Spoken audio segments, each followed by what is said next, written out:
Esto no se trata de política, esto se trata de matemática. Puerto Rico, la isla del encanto en no tan encantadora situación económica. El gobierno dice que simplemente no puede pagar. ¿Están al borde del precipicio? Si tienes una familia que ha pedido mucho dinero durante años, le han bajado el ingreso, pero sigue gastando, a tal nivel que se hace obligatorio cortar gastos, aumentar los ingresos o dejar de pagar. ¿Quién debe asumir la responsabilidad? ¿La familia que pidió deudas? ¿O el deudor que la prestó?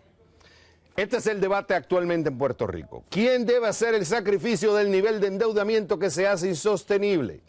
¿El gobierno y sus gobernados pagando más impuestos y cortando gastos para no fallar en sus responsabilidades financieras, o los inversionistas que prestaron aceptando una pérdida, que tendría que entonces aceptar una pérdida en el dinero prestado? La economía puertorriqueña está en medio de una recesión que lleva años.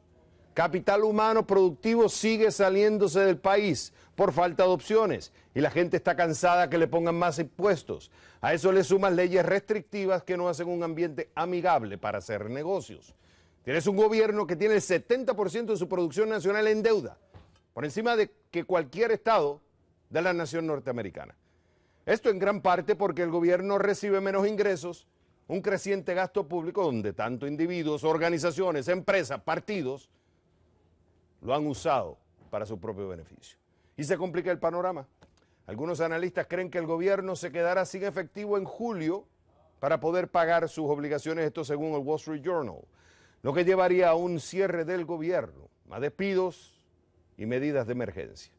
Los bonos están calificados como chatarra. ¿Qué quiere decir? Alta probabilidad de impago, lo que hace que los inversionistas pidan mucho dinero en intereses para prestarles, poniendo más presión al gobierno para pagar. Ya el gobierno de Estados Unidos dijo, ya no, yo no voy a rescatar a Puerto Rico. ¿Quién debe asumir la pérdida? Vamos con Gustavo Vélez, de Inteligencia Económica. Como siempre, Gustavo, es un gusto tenerte en el programa. Ok, el gobernador habló hoy, hizo un llamado al puertorriqueño y a la puertorriqueña diciéndole, nos tenemos que unir y tenemos que trabajar, la situación es insostenible. Y todo está basado en un estudio que ellos mismos mandaron a hacer. El gobierno lo pagó, es un economista fue economista del Fondo Monetario Internacional, se conoce como el reporte Kruger. Entonces vamos a llevar esto por parte para que la gente entienda. El país está endeudado, ya lo expliqué. Sale este reporte Kruger. Básicamente este reporte Kruger está diciendo que hay que hacer reformas estructurales, hay que hacer una reforma fiscal, o sea, bajar el gasto, y hay que traer credibilidad institucional porque los números que se están reportando no son los correctos. En el caso de las reformas estructurales, hacer el país más comercialmente viable, que se puedan hacer negocios. ¿Tú estás de acuerdo con este reporte, lo que recomienda el reporte Kruger? Mira, Xavier, lo que trae el reporte Kruger no es nada nuevo. Aquí los economistas, incluyendo este servidor, contigo, incluso en varias intervenciones, hemos planteado recomendaciones casi idénticas a lo que ha planteado la economista Kruger y su equipo. Aquí la diferencia es que lo plantea un economista del Fondo Monetario y del Banco Mundial, y pues en Puerto Rico, lamentablemente, se le da en muchas instancias más importancia y más peso a lo que digan profesionales y economistas fuera del país. Así que aquí no hay ninguna sorpresa. Las recomendaciones están ahí, llevamos 10 años planteándolas, básicamente durante toda la década de esta recesión, depresión. Y ahora lo único nuevo aquí, Xavier, es que el gobierno por fin reconoce que se acabó la ficción. El gobierno reconoce que ya no tiene dinero para poder honrar el pago de la deuda a los acreedores, 72.000 millones de dólares. A eso añade las deficiencias actuariales en los sistemas de pensiones, que es cerca de 28.000 millones de dólares adicionales.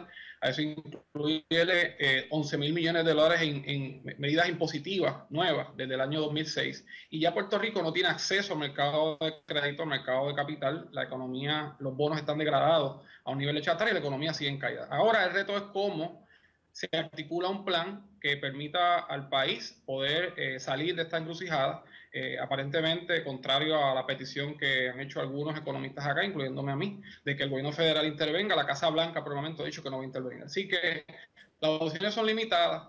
Pero lo positivo es que la clase política al fin despierta esta ficción y que los puertorriqueños comienzan a entender que esto es una crisis muy dura, que va a requerir unas medidas muy dolorosas, posiblemente más austeridad en el gasto público, posiblemente nuevas medidas impositivas, reducción en el gasto de la nómina y un plan de acción económica, algo que todavía no vemos en el panorama. Ok, yo soy un inversionista, yo tengo bonos del gobierno estadounidense, el gobierno de Puerto Rico, y a mí me están pidiendo que yo me tengo que hacer una quita.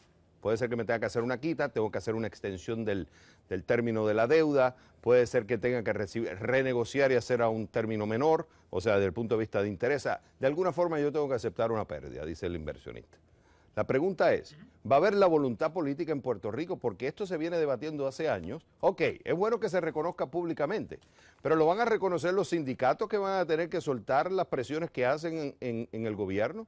Los empleados públicos, porque tú te acuerdas cuando vino la administración anterior y que quería cortar empleados públicos, el bochinche que se formó, que incluso hubo un cantante Calle 13 que habló malo en televisión, penalizando al gobernador porque estaba haciendo cambios que el mismo puertorriqueño no quería hacer. Las empresas que viven del mantengo del gobierno. Entonces, como inversionista yo digo, yo estoy dispuesto a sacrificarme, pero cuando yo veo la actitud que he visto hasta ahora en Puerto Rico, ¿el sacrificio político existirá? Porque esa es la clave acá. No, yo no lo veo, Xavier. Lamentablemente la clase política del país no ha reconocido esa apertura al sacrificio. No veo la madurez institucional de los actores políticos institucionales principales y lamentablemente los sectores sindicales tampoco veo que quieran sacrificarse. El sector empresarial me parece que también anda un poco en una posición defensiva y el ciudadano promedio está un poco cargado, hastiado de 10 años en depresión, más de 3, 4, 5, una docena de impuestos nuevos y ese es el problema, ¿sabe? Que no hay un liderazgo que sea capaz de delinear un mapa, una ruta que convenza a los puertorriqueños, a todos los sectores, de cómo salir de esta encrucijada. Y al no haber ese liderazgo, el problema es que Estados Unidos, el gobierno de los Estados Unidos, no veo ninguna intención, a pesar del impacto que pueda tener en el mercado municipal de los bonos. Puerto Rico es el tercer emisor de deuda detrás de California y Nueva York, con 72 mil millones de dólares. Pero hasta que no veamos un liderazgo dentro de Puerto Rico que le dé alguna esperanza a los bonistas y al gobierno federal de hacer esos sacrificios o esas ayudas, lamentablemente no va a haber, me parece a mí, los acreedores no van a acceder a este interés del gobierno a reestructurar la deuda y peor aún, Xavier, Puerto Rico no tiene los mecanismos legales jurídicos, no tiene la cobija de la ley de quiebras del gobierno federal, que ahora se está tratando de enmendar en el Congreso de los Estados Unidos, y el país no tiene una ley de quiebras que permita, eso está ocupado por el campo federal. Así que Puerto Rico está sin herramientas para poder atender esta crisis fiscal y económica que es histórica y es una crisis estructural. Y el reto mayor es cómo nosotros articulamos ese plan y qué liderazgo sale de esta crisis para poder viabilizar una salida inmediata antes de que el país colapse económica y fiscalmente hablando. Hay una realidad, el gobernador presentó un plan para Puerto Rico, son 7 puntos, donde dice un plan fiscal de 5 años, todo ese plan que él saca lo saca del mismo reporte, o sea, el reporte lo usan como base para esta, digamos, usar la premisa de un plan, pero lo que pasa es, como dicen, el diablo está en el detalle, porque tú dices, bueno, un plan fiscal de 5 años, reducciones adicionales del gasto gubernamental. ¿Quién va a estar dispuesto a aceptar una pérdida? ¿Los viejitos van a estar dispuestos a que le recorten la pensión? ¿Los sindicatos van a estar dispuestos a soltar empleados públicos? ¿A hacer alianzas público-privadas? ¿Van a estar dispuestos a reformar el tema de la electricidad en el país? O sea, aquí hay mucho unknown. Está bien, se presentó el plan, pero ahora es que viene, como dicen, la macacoa. Ahora es que se va a ver la realidad si realmente en Puerto Rico están dispuestos a asumir esta responsabilidad o literalmente pasar más el Niágara en bicicleta. Gustavo Vélez, esto va a ser un tema que tú y yo vamos a seguir discutiendo porque esto apenas comienza y va a haber mucha historia que hablar. Nos va la vida como pueblo acá. Nosotros, si lo hacemos mal, el país se va por el precipicio. Yo tengo la esperanza de que reaccionemos y actuemos a la altura que los tiempos demandan y que Puerto Rico, como se ha podido reponer de otras crisis, podamos reponernos de... Exacto, aquí todo el mundo va a tener que doblarse las mangas. Gustavo Vélez, como siempre, es un gusto tenerte en el programa. Cuando regrese